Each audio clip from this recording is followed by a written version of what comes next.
L-10 ta' frar, solennità tal-Apostlu San Pawl, patrun ta' Malta. Qari mill-Evanġelju ta' San Mark, kapitlu 16, versi minn 15 sa 20.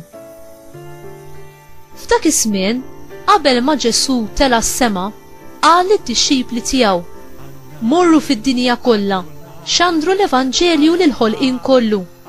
Min jemmen u jitgħammed isalva, iżda min ma jemminx ikun ikkundannat.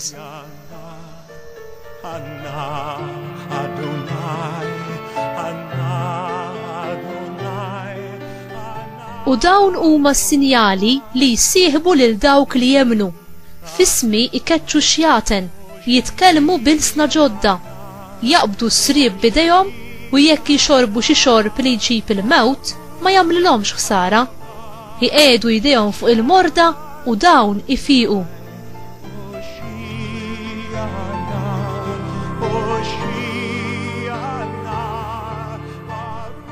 U hekk il-mulej Ġesu wara li kellimhom kien imtella fis-sema u qgħad in-naħa tal-lemin ta' Alla.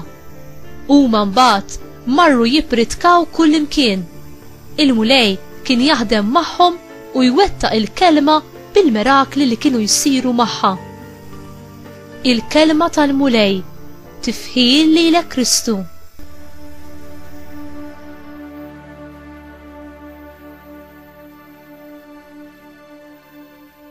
L-ewwel li ra lil Ġesu imqajjem il-mewt ma kienx Pietru jew wieħed mill-Apostli, imma Marija ta' Magdala u n-nisa li kienu baqgħu ma' Ġesu sa ħdejn is-salib u li marru ħdejn il-qabar kmieni l-ħadd biex jaqdu l-aħħar doveri tagħhom lejn il-ġisem mejjed. Sfortunatament għad-dixxipli ma jemnux dak li rrakkuntawlhom in-nisa dwar il-qawmien mill-mewt tal-imgħallem. Ġesu kellu jċanfar lill-Apostli minħabba nuqqas ta' twemmin tagħhom u l-qalb li kienet qibsa biex taċċetta l-qawmien.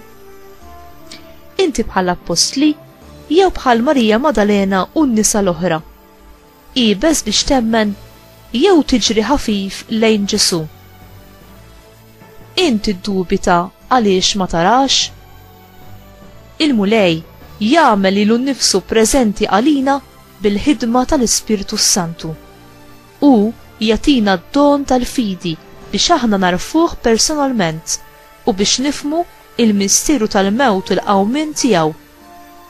Inti temmen f'kemtu u tfittex li tismaw ikelmek? Temmen fil-preżenza tiegħu fl-Ewkaristija? Temmen li ju jkun jistennik fit-tabernakli siket?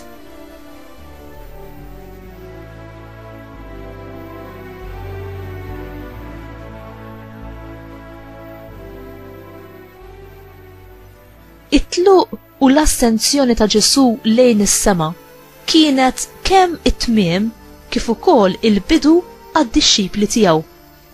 Filwaqt li kienet it-tmiem tal-preżenza fiżika ta' Ġesu mal-eżiż dixxipli tiegħu, immarkat il-bidu tal-preżenza ta' Ġesu magħhom b'mod ġdid. Ġesu wedhom li kien se jibqa' magħhom dejjem sal-aħħar taż-żmien. Issa bħala l-mulej u s-Salvatur imqajjem il-mewt u igglorifikat, tela u qiegħed naħa tal-lemin tal-Missier fis-sema. Ġesu wiegħed li jibatilhom l-Ispiritu Santu li kien se jikkonsagrom bil-qawwa tiegħu fil-festa ta' Pentekoste, l-istess bħalma Ġesu kien ikkonsagrat għall-ministeru tiegħu fix-xmara Ġordan. Meta l-mulej Ġesu tela b'mod fiżiku mimma l-Apostli ma ħallihomx imniktin jew iddisprati. Anzi, huma kienu mimlija bil-ferħ u b'anteċipazzjoni kbira għall-miġja tal-Ispirtu Santu.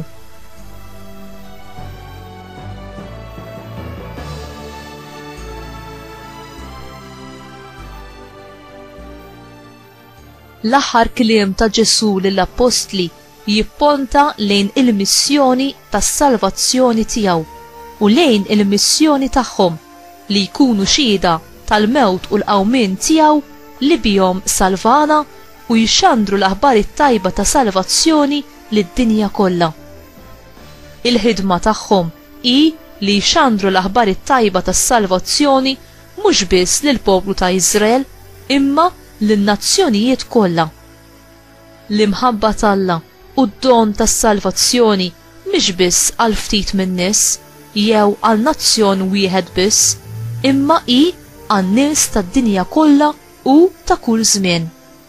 Hi għal dawk kollha li jaċċettawha.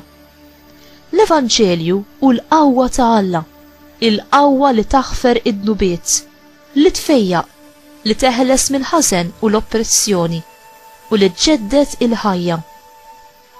Inti temmen fil-qawwa tal-Evanġelju?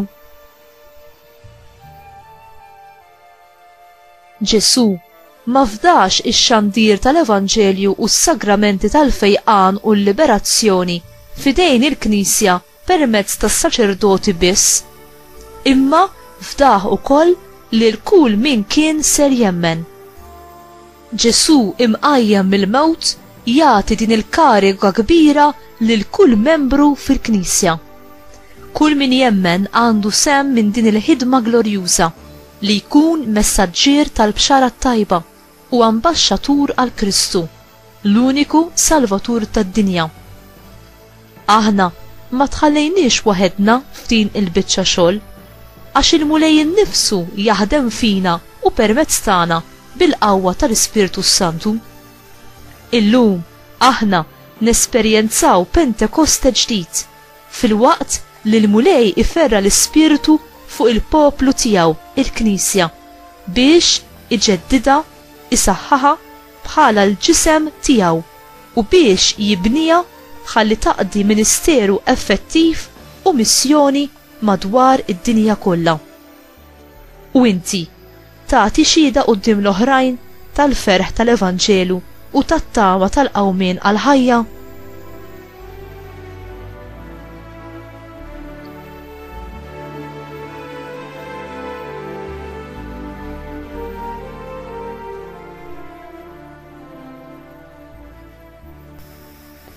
Mulej Ġesu, permezz tad-don tal-Ispirtu Santu, inti mlina bi spirtu ta' tifħir u ta' ferħ li ebda prova ta' din id-dinja ma joħdulu postu.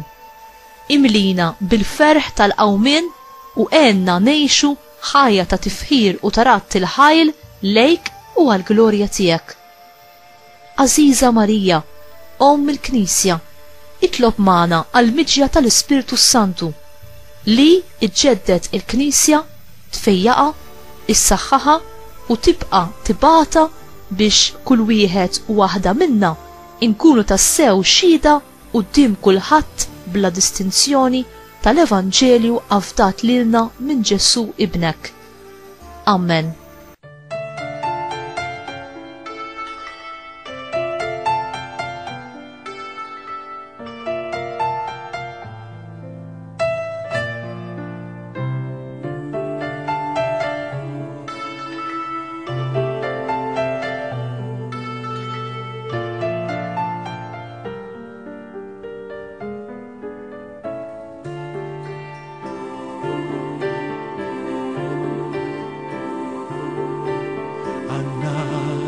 Adonai, Anna, Adonai, Anna, Adonai, Hoshiana, Anna, Adonai, Anna, Adonai, Anna, Adonai, Hatzli, Anna, Hoshiana, Hoshiana, Baruch